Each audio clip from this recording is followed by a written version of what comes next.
Gold, trusted gold buyers. మీరు తాకట్టు పెట్టిన బంగారాన్ని విడిపించి ఈ రోజు ఉన్న మార్కెట్ ధరకు కొనబడను.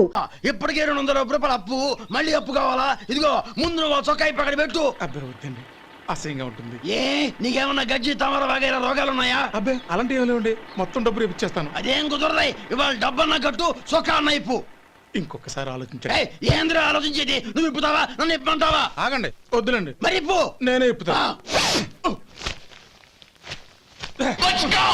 ఇదిగో దీంతో నీకు నాకు చెల్లు. 2 జాగ్రత్త వచ్చాడు, 2 చొక్కాలు వేసుకొని.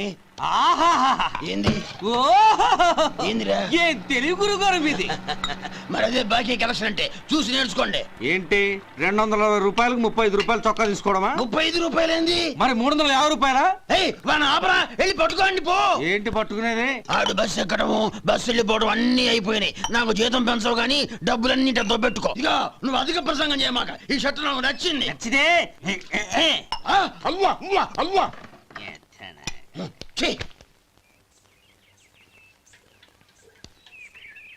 అమ్మా సుమతి, లోపల గొడుగుంది పట్టరమ్మా. అక్క, పెదబాబు గారికి గొడుగు కావాలంట. అక్కడుందమ్మా, తీసుకెళ్ళు. నాకు వేరే పనులు, నువ్వే తీసుకెళ్ళి.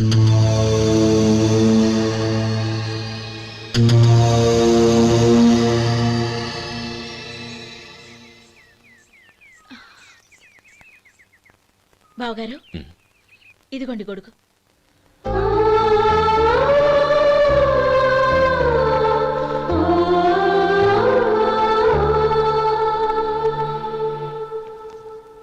నమస్కారం పెద్దాయన. ఇక్కడేం చేస్తున్నారు? ఏం లేదు, మా ఆఖరి తమ్ముడు శేఖరం డాక్టర్ చదవడం పూర్తయింది. ఇంకో వారం రోజుల్లో వస్తున్నాడు. వాడి కోసం హాస్పిటల్ సిద్ధం చేయిస్తున్నాను. ఎంత మంచి మాట చెప్పారండి. వస్తానండి. మంచిది. అయ్యా, తమరి దయ వల్ల అమ్మాయి పెళ్లి కుదిరింది. అలాగా, మంచిది. వచ్చే నెల 15వ తేదీ ముహూర్తం. ఓహో, తమరు కుటుంబంతో సహా దయచేయాలి. అలాగే. అమ్మా, ఆశీర్వాదం తీసుకురా. 10 కాలాల పాటు పిల్లా పాపలతో చల్లగా ఉండమ్మా. మరి మేము వస్తామయ్యా. ఉండండి ఒక్క నిమిషం. అమ్మా సుమతి, దేవుడి దగ్గర ఉన్న కుక్కబరిని తీసుకురామ్మా. అవును, అబ్బాయి ఏం చేస్తుంటాడు? రైస్ మిల్లులో గుమస్తాగా పనిచేస్తున్నాడండి. ఎవరి మిల్లులో? వెంకయ్య గారి మిల్లులోనండి. ఆహా. అమ్మా సుమతి, కుంకుమేదమ్మా?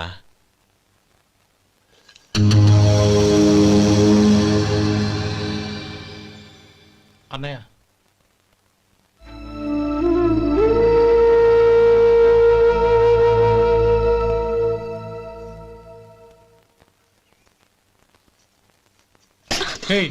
ఏంటిది? వచ్చిన దగ్గర నుంచి చూస్తున్నాను. అన్న ఏం చెప్పినా పట్టించుకోవేంటి?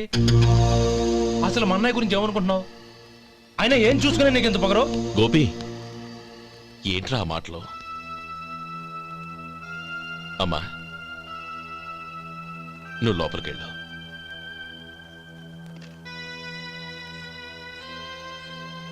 రే గోపి, కొత్త కదరా, ఎందుకలా కంగారు పెడతావు?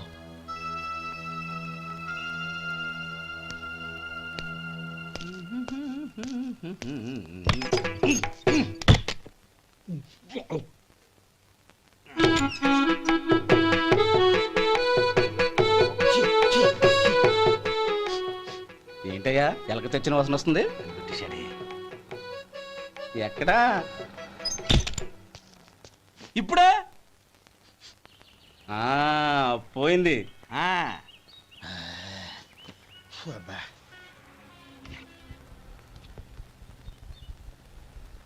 ఏమయ్యా, కాలు ఇలా ఊగుతూ ఉంటే టిఫిన్ ఎలా చేసేది? నా కాలు ఊగడానికి నువ్వు టిఫిన్ చేయడానికి ఏంటి సంబంధం? నేనంటుంది నీ కాలు గురించి కాదయ్యా, మరి ఈ కాలు గురించి. ఆ ముక్క ముందే చెప్పొచ్చుగా. ఉడతలో పిగేసిన తాటెంకలాగా బొచ్చు నువ్వును. ఒరే సొంటి, ఆడి కింద ఒత్తిట్టు. అలాగే.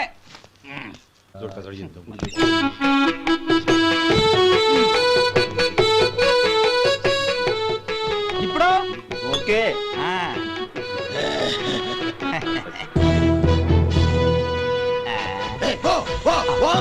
ఎన్నిసార్లు చెప్పాలి నీకు? ఒకసారి బుద్ధి లేదు. కడుపు గడ తిన్నావు, గడి తిన్నావా? పోతకి పో పో పో పో పో. అబ్బా,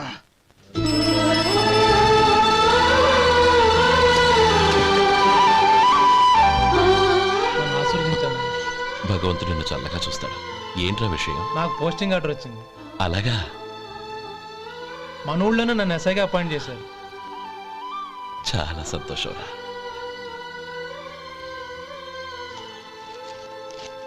అన్నయ్య, నాకు కాదురా, ముందు మీ ఆవిడికి పెట్టు. ఇదంతా అమ్మాయి అదృష్టం.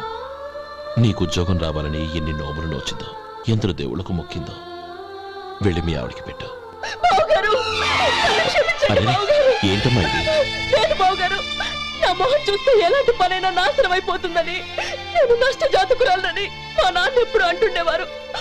అదే నా మనసులో నాటుకుపోయింది. ఆ రోజు మీరు కుంకుమ భరిని అడిగినప్పుడు శుభమా అంటూ పెళ్లి చేసుకోబోయే ఆ పిల్లకి నా చేతులతో కుంకుమ ఇచ్చానంటే ఎక్కడ శుభం జరుగుతుందోనని భయపడ్డానండి. అందుకేనండి మీరు బయటికి వెళ్తూ గొడుగు అడిగినా ఇవ్వకపోవడం, ఎవరు రాకపోవడం. అంతేగాని నా బతుకులో వెలుగు నింపిన మిమ్మల్ని అవమానించేంత దుర్మార్గురాలి కాదండి అరే, లేమ్మా. ఏంటమ్మా ఇది? చిన్నపిల్లల లేదండి, నాకు అదృష్టం ఉందని, నా పూజకు ఓ విలువ ఉందని మొట్టమొదటిసారి అందు మీరే. ఈ క్షణమే నా ప్రాణాలు పోయినా పర్వాలేదు బావగారు, ఆ ఒక్క మాట చాలు. ఊరుకో.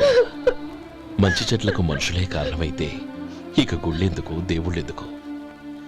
పిల్లెదురొస్తే అశుభమని, నక్కతోక తొక్కితే శుభమని అంటారు. అలా అయితే అందరూ ఇళ్లలో నక్కల్నే పెంచుకోవచ్చుగా. అలా ఎందుకు చేయరు? మంచి చెడు అన్నది మనుషుల మనసుల్లో ఉంటుందమ్మా, ఆశీర్వదించే చేతుల్లో కాదు. ఇక మీదట నేనెప్పుడూ నీ కళ్ళలో నీళ్లు చూడకూడదు, సరేనా? రే, అమ్మాయికి తీపి తినిపించు.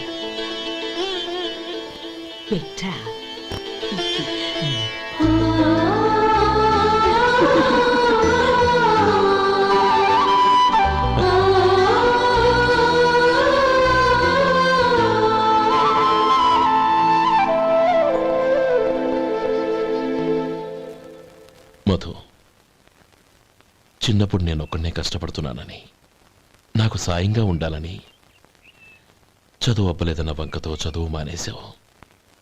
ఇప్పుడు నీ తమ్ముళ్ళిద్దరూ అభివృద్ధిలోకి వచ్చారు. మరుదులిద్దరికీ మంచి ఉద్యోగాలు వచ్చాయి. తన భర్త మాత్రం అలాగే ఉన్నాడని నీ భార్య బాధపడదు. చూడు మధు, చదువుకున్నోళ్లే వృద్ధిలోకి రావాలని ఏమీ లేదు. కృషి పట్టుదల ఉంటే ఎవరైనా ఏదైనా సాధించవచ్చు. నీకు తెలివితేటలున్నాయి. నువ్వు తలుచుకుంటే కానిదంటూ ఏదీ లేదు. పైగా నీకు సాయిగా మేమందరం ఉన్నాం. ఎవడ్రా వాడు? ఇన్నాళ్ళుగా వ్యాపారం చేస్తున్నాను, నిన్నగాక మొన్న వచ్చినోడు వాడు నాకు పోటీయా? వాణ్ణి పెరగనివ్వకూడదు. వాణ్ణి ఇక్కడికి రప్పించండి, నేను మాట్లాడతాను.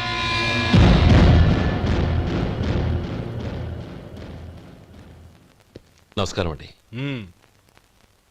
రమ్మన్నారంట? నీ పచ్చళ్ళ కంపెనీ మూసేయాలి.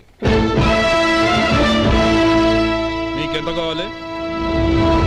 5 లక్షలు ఇస్తాను. చాలా? 5 లక్షలు కాదు, 50 లక్షలు ఇచ్చినా నా కంపెనీ మూయడం జరగదు. బాగా ఆలోచించుకొని చెప్పు.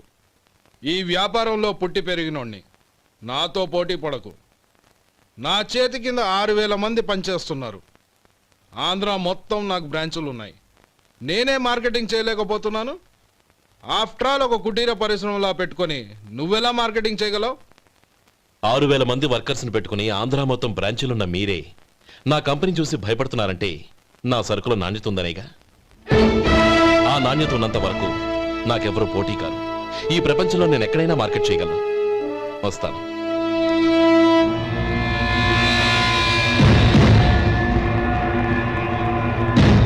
ఇక్కడ ఏం లేదండి. ఇక్కడ ఏం లేదండి. ఇప్పుడు ఊపిరి పీల్చి బిగపట్టు. నెమ్మదిగా వదిలే. ఓకే, లే. నెమ్మదిగా ఇలా వచ్చి కూర్చో. ఏం లేదు, మామూలు కడుపు నొప్పే. ఈ టాబ్లెట్స్ 3 రోజులు వాడు. ఎలా వాడాలో ఇందులో రాశాను. Token number 29. ఏమన్నారయ్యా? టౌన్ డాక్టర్ భయపెట్టేశాడు, ఆపరేషన్ అది ఇదని.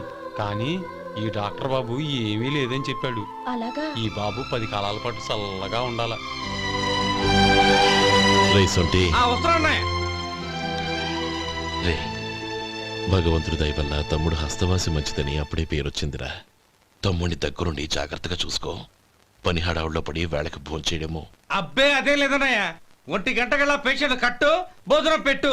అది అలా జాగ్రత్తగా చూసుకో. నేను చూసుకుంటాను కదన్నయ్య, నువ్వు వెళ్ళు. ఆహా.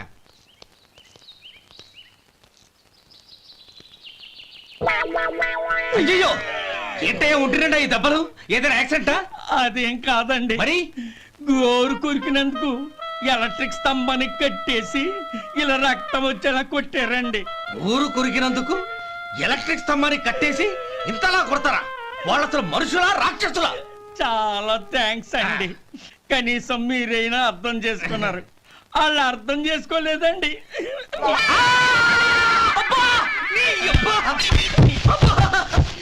గోరు కొరకడం అంటే ఇదా?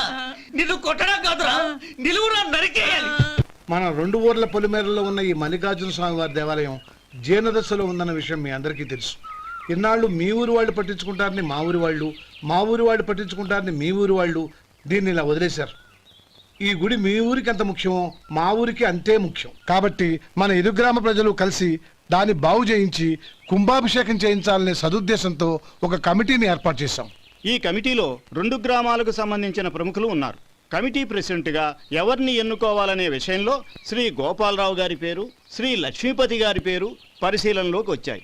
అందువలన మేమందరం బాగా ఆలోచించి తర్జన భర్జనలు చేసిన మీదట శ్రీ గోపాలరావు గారే అన్ని విధాలా ప్రెసిడెంట్ పదవికి అర్హులని ఈ కమిటీ నిర్ణయించడం జరిగింది.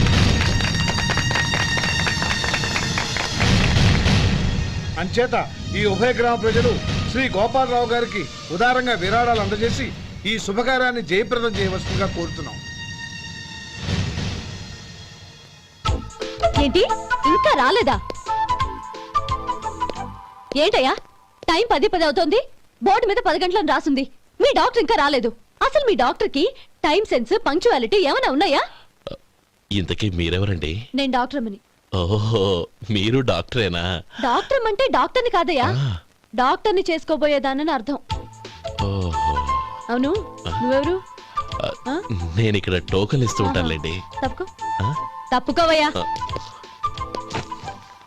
అవును, మీ డాక్టర్ కి ఎవరో అన్నయ్య ఉన్నాడంట కదా, ఎలాంటోడు? ఎలాంటోడంటే అదేనయ్యా, చాలా కోపిస్తని విన్నాను. ఎందుకని అడుగుతున్నారు? ఎందుకంటావేంటయ్యా? ఆ అన్నయ్య మాట వినగానే మీ డాక్టర్ గడగడా ఉణిగిపోతాడు. అసలు డాక్టర్ చదివే తమ్ముణ్ణి అలా భయపెట్టచ్చా? తప్పు కదా? తప్పేనండి. కాని కాని నాకు మీ డాక్టర్ కి పెళ్ళవని ఆ అన్నయ్య సంగతి అప్పుడు చెప్తాను. ఏం చేస్తానండి? ఏం చేస్తానా, సంవత్సరం తిరగకుండానే కవల పిల్లల్ని కని వాళ్ళ అన్నయ్య చేతిలో పెడతాను. వాళ్ళకి 5 సంవత్సరాలు వచ్చేసరికి ఆయన్ని బాగా మొట్టికెళ్ళేస్తారు. అలా నా కసి తీర్చుకుంటాను. ఈ డాక్టర్ ఎప్పుడు వస్తాడో ఏంటో. అది సర్లే కాని నువ్వు పని చేయి. మీ డాక్టర్ రాగానే నేను వచ్చి వెళ్ళానని చెప్పు. నేను అంటే ఓ, నా పేరు చెప్పలేదు కదా, నందిని. ఏం చెప్తావు? అదేనండి, నందిని గారు వచ్చి వెళ్ళారు అని చెప్తాను. గుడ్, పైకొస్తావు.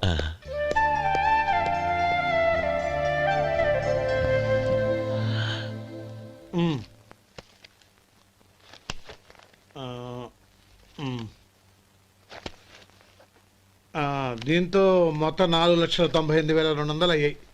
పోతే నువ్వు ఇచ్చినంత ఇవ్వలేకపోయినా ఈ దైవకార్యానికి నా వంతు చందా 1800. దీంతో మొత్తం 5 లక్షలు పూర్తయ్యాయి. సరేరా, నేను ఈ డబ్బు తీసుకుని పట్నం వెళ్ళి బ్యాంక్ లో వేసొస్తాను. అలాగే, నేను నీతో వద్దాం అనుకున్నాను రా, అనుకోకుండా సాయంత్రం ఇన్స్పెక్షన్ వచ్చింది. పర్వాలేదులే, వెళ్ళొస్తాను.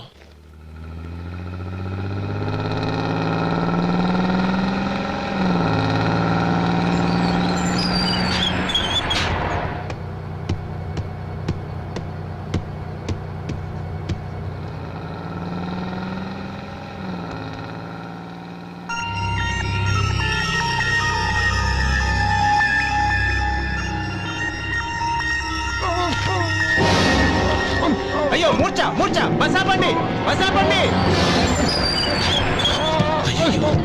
ఇదిగోండి తాళం చేతులు గుర్తి, ఈ తాళాలు చేతిలో పెట్టండి. వీటి వల్ల ప్రయోజనం లేదు. 4 ఖర్చుకోకుండా పళ్ళ మధ్య పెట్టడానికి గట్టిగా అది ఉంటాయి. ఇవ్వండి. ఇదిగో ఇది చూడండి.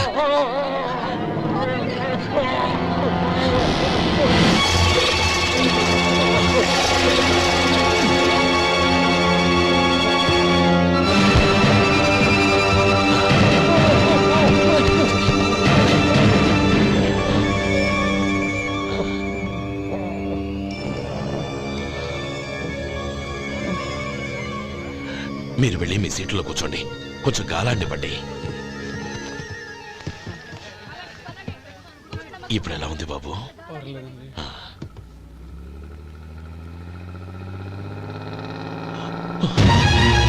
అయ్యో, నా బ్యాగ్ ఎవరైనా చూసారా? అందులో 5 లక్షలు ఉన్నాయి. నా బ్యాగ్ వెంటనే బస్ ఆపండి. ఎవరిని కింద దిగవద్దు, అందరినీ చెక్ చేయండి. నా అంచనా తప్పు కాలేదు. వాడి మంచితనమే వాడిని దెబ్బకొట్టి మన వాళ్ళని పంపించి గుడి తాలూకు డబ్బు కొట్టేశాడని పోలీస్ కంప్లైంట్ ఇవ్వండి. ఇప్పుడు ఆ స్టేషన్లో ఎస్ఐ వాడి తమ్ముడే. వాడే వెళ్ళి వాడి అన్నయ్యని అరెస్ట్ చేసి వీధుల్లో నడిపించుకు తీసుకురావాలి. అది నేను కళ్ళారా చూడాలి, మనసారా సంతోషించాలి. అయ్యా గోపాలం గారు, గోపాలం గారు, మీరు దేవస్థానం సొమ్ము దొంగిలించారని ఎవరో పోలీస్ కంప్లైంట్ ఇచ్చారంట. మిమ్మల్ని అరెస్ట్ చేయడానికి మీ తమ్ముడు గారు వస్తున్నారు.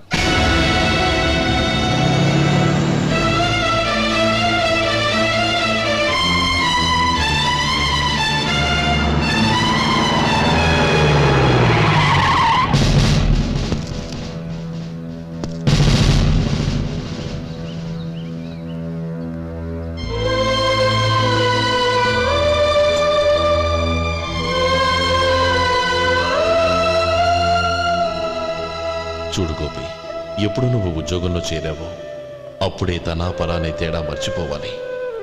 నేరం చేసిన వాడు నీ తమ్ముడైనా అన్నైనా సరే శిక్షించాల్సిన బాధ్యత నీది. అదే నువ్వు నీ ఉద్యోగానికి ఇచ్చే గౌరవం.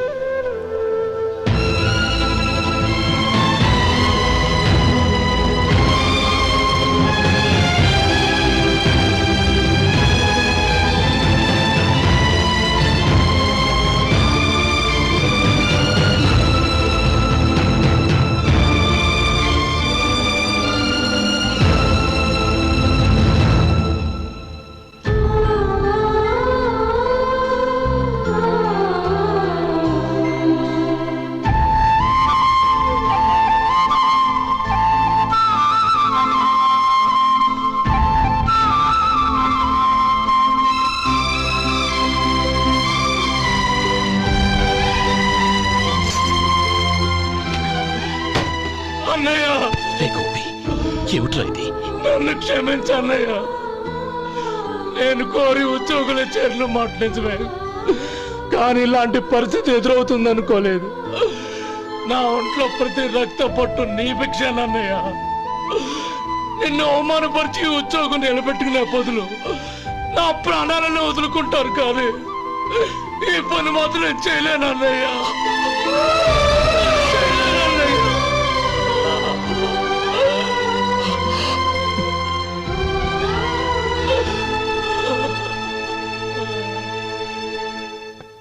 ఏరా, ఇన్నేళ్లు కష్టపడి సంపాదించిన ఉద్యోగానికి రాజీనామా చేస్తావా? కనీసం నీ పెళ్ళాం ఏమనుకుంటుందోనని ఆలోచించావా? ఇందులో అనుకోవడానికి ఏముంది మామగారు? ఎండనక వాననక కష్టపడి ఓ తండ్రి కంటే ఎక్కువగా ఈయన్ని పెంచి పెద్ద చేశారు బావగారు. అలాంటి దేవుణ్ణి అరెస్ట్ చేసే ఆ ఉద్యోగం ఈయనకు అవసరం లేదు. బాగుంది. అన్నకు తగ్గ తమ్ముడు, తమ్ముడికి తగ్గ పెళ్ళాం. సరే, మీ ఇష్టం. నానమ్మ, అన్నయ్యడి. నమస్కారం అండి. ఓ, నువ్వా? రా కూర్చో. పర్వాలేదండి. ఏంటి ఇలా వచ్చావు? ఆ రోజు నా కంపెనీని మూసేయమన్నారు. ఇప్పుడు నేను మూసేయడానికి సిద్ధంగా ఉన్నాను. దానికి ప్రతిఫలంగా నాకు 5 లక్షలు కావాలి. అలాగే, నీకు కావలసిన 5 లక్షలు నేను ఇస్తాను. చాలా థ్యాంక్స్ అండి. కానీ మీరు మీ కంపెనీని మూసేయక్కర్లేదు. సార్? అవును మిస్టర్ మధు, మీ అన్నగారికి జరిగిన అన్యాయం గురించి తెలుసుకున్నాను. మీ కుటుంబం గురించి కూడా విన్నాను. సహజంగా అందరూ ఐకమత్యానికి ఉదాహరణ రామలక్ష్మణులు అంటారు. కానీ ఆ రామలక్ష్మణులు ఎలా ఉంటారనేది పుస్తకాల్లో చదవడం తప్ప ఎవ్వరూ చూడలేదు. మీ అన్నదమ్ములను చూస్తే ఆ రామలక్ష్మణులు ఇలాగే ఉండేవారేమో అనిపిస్తుంది. అలాంటి కుటుంబానికి ఇలాంటి ఇబ్బంది రావడం నిజంగా దురదృష్టం. రామునికి హనుమంతుల్లా కాకపోయినా ఏదో ఉడతా భక్తిగా నా వల్ల వీలైన సహాయం ఈ 5 లక్షలు తీసుకో. మీ కంపెనీ పేరు మీదే అన్ని సరుకులు తయారు చేయండి. నేను వాటిని ప్రపంచమంతా మార్కెటింగ్ చేస్తాను. సార్, మీ రుణం ఉంచుకోను, తొందరలోనే తీర్చేస్తాను. స్నేహితుల మధ్య రుణాలేంటి మధు? We are friends.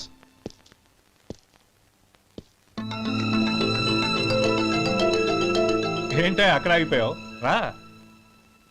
నువ్వు మీ అన్నయ్యని అరెస్ట్ చేయడానికి అట్టెళ్ళావు, ఆయన లొంగిపోవడానికి ఇటు వచ్చారు. అవును, యూనిఫామ్ చేత్తో పట్టుకొచ్చావేంటి? సార్ నేను రే, ఈ మాత్రం దానికే బెదిరిపోయి ఉద్యోగం వదులుకుంటావా? నువ్వు ఇలాంటివి ఎన్నో సమర్థవంతంగా ఎదుర్కోవాలి. నిన్ను నేను ఎస్పీగా చూడాలి. అది కాదన్నయ్య. ఇంకేం మాట్లాడకు. ఇన్స్పెక్టర్ గారు, నన్ను లాకప్లో పెట్టండి. ఆగండి సార్, ఆ డబ్బు ఎక్కడికి పోలేదు, నేనే తీసి జాగ్రత్త చేశాను. ఈ విషయం అన్నయ్యకి తెలియక బ్యాగులో డబ్బు కనబడకపోవడంతో అది పోయిందనుకున్నాడు. నే పట్నం నుంచి వచ్చేసరికి జరిగిన గొడవంతా తెలిసిందే. రే మధు, జరిగిన దానికి నన్ను క్షమించనయ్యా. ఇంటికి వెళ్ళాక అన్ని వివరంగా చెప్తాను. సార్, ఇదిగోండి 5 లక్షలు. ఇది కమిటీ వాళ్ళకి అప్పగించి ఈ కేసు కొట్టేయండి సార్. భలే వాడివయ్యా, తీసినప్పుడు ఒక మాట ఆయనతో చెప్పుండొచ్చుగా. అనవసరంగా పెద్ద ఆయన స్టేషన్ వరకు రప్పించావు. Sorry sir. అన్నయ్య, మీరింటికి వెళ్ళండి, నేను లెక్క అప్ప చెప్పేసి వస్తానండి. అలాగే.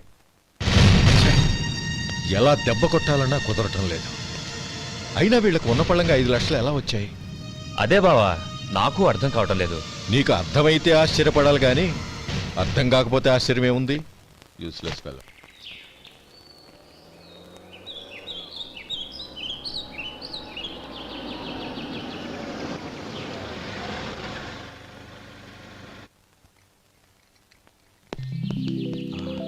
నువ్వు ఇక్కడే ఉండు. అన్నయ్య మూడు ఎలా ఉందో చూసి నేను లోపల తీసుకెళ్తాను. ఓకే? అలాగే.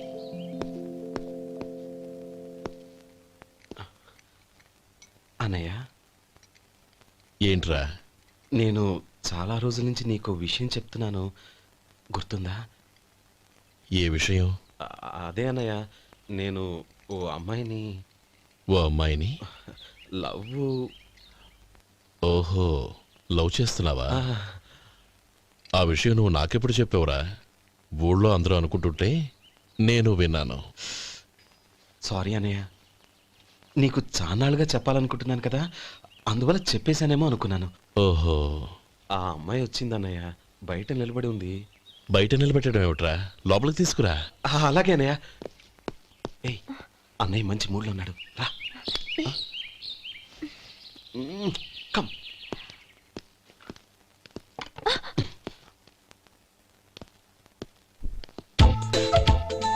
ఎందుకంటావేంటయ్యా? ఆ అన్నయ్య మాట వినగానే మీ డాక్టర్ గడగడ వణికిపోతాడు. అసలు డాక్టర్ చదివే తమ్ముడిని అలా భయపెట్టచ్చా? తప్పు కదా? తప్పేనండి. నమస్కారం. అదేంట్రా, మనిషో పక్కనుంటే నమస్కారం ఇంకో పక్కనుంది? అది మర్యాద అన్నయ్య, మర్యాద. ఆహా, అవును, నీ పేరేంటమ్మా? నందిని. ఆ నందిని. నందిని అన్నయ్య. ఏ, ఆ మొక్క తను చెప్పలేదా? పెద్దలంటే మహాగౌరవం అన్నయ్య, మేమిద్దరం ఇంత క్లోజ్ ఫ్రెండ్స్ కదా, ఆయన నాతో కూడా ఎక్కువ మాట్లాడదు. ఓహో కదా. నాకు మీ డాక్టర్కి పెళ్ళవని, అప్పుడు అన్నయ్య సంగతి చెప్తాను. ఏం చేస్తారండి? ఏం చేస్తానా? సంవత్సరం తిరగకుండానే కవల పిల్లల్ని కని వాళ్ళ అన్నయ్య చేతిలో పెడతాను. వాళ్ళకి 5 సంవత్సరాలు వచ్చేసరికి ఆయన్ని బాగా ముట్టిగలేస్తారు. అవును, అమ్మాయి మోహం చూడకుండా నిర్ణయం ఎలా తీసుకోనరా? తలెత్తు.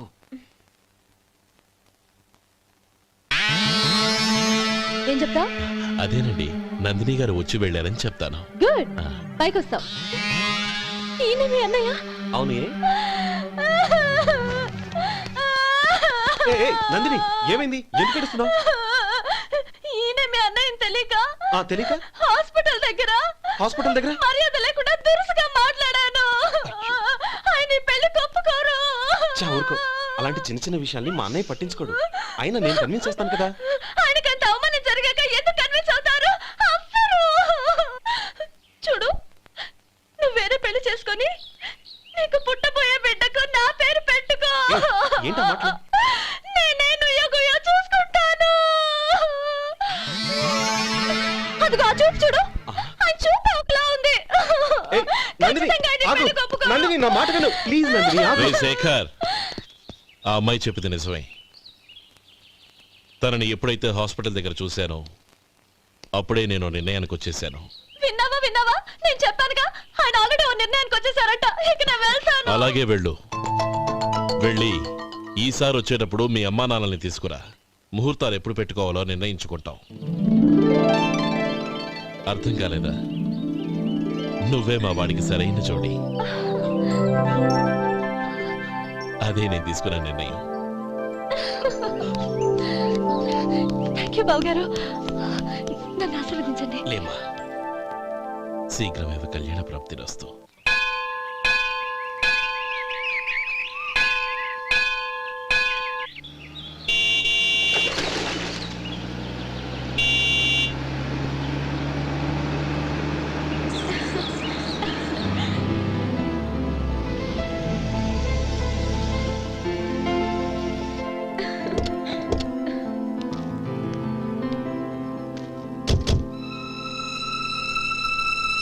రామా,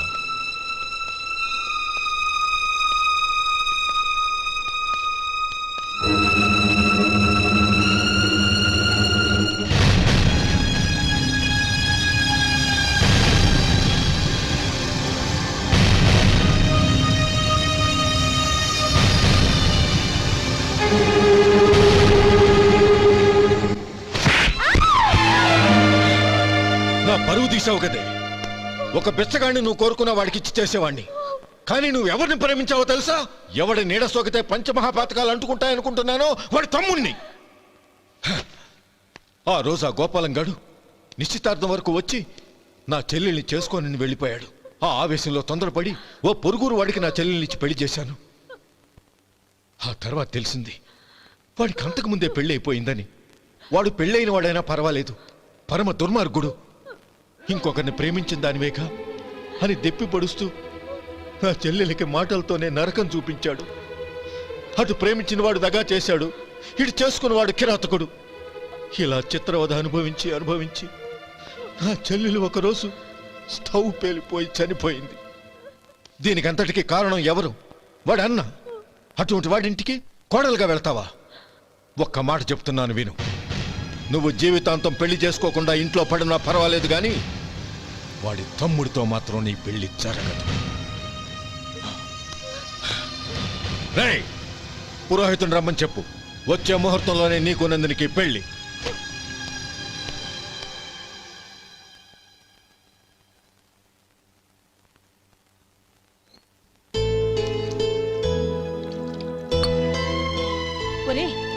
అదేంట్రా, ఒక ముద్దైనా తినకుండా చేయగలిగేశావు? నాకు ఆకలి కాలేదు నానమ్మ.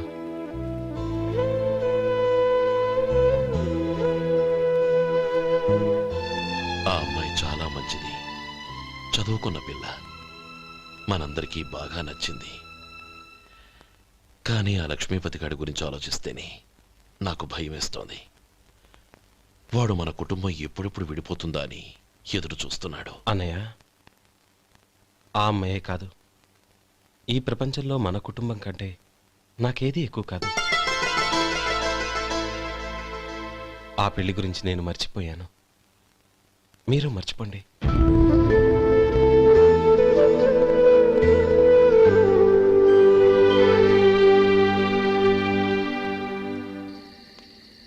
శేఖర్, నువ్వా? ఏంటి ఈ టైంలో వచ్చావు? నీతో ఓ విషయం మాట్లాడాలి. ఒకసారి బయటకు వస్తావా?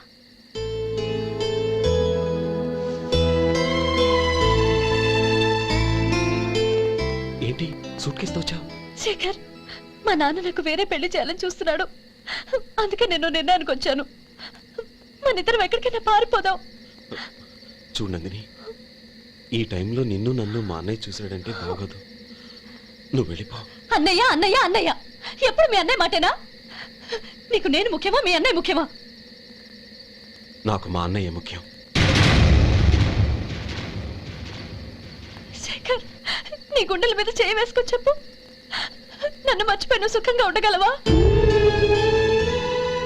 అది నాకు తెలియదు, కానీ మా అన్నయ్యకు తలవంపులు తెచ్చి ఖచ్చితంగా నేను మనశ్శాంతితో ఉండలేను. నా పరిస్థితి అర్థం చేసుకో. దయచేసి మీ నాన్న చూసిన సంబంధం చేసుకుని సుఖంగా ఉంటుంది.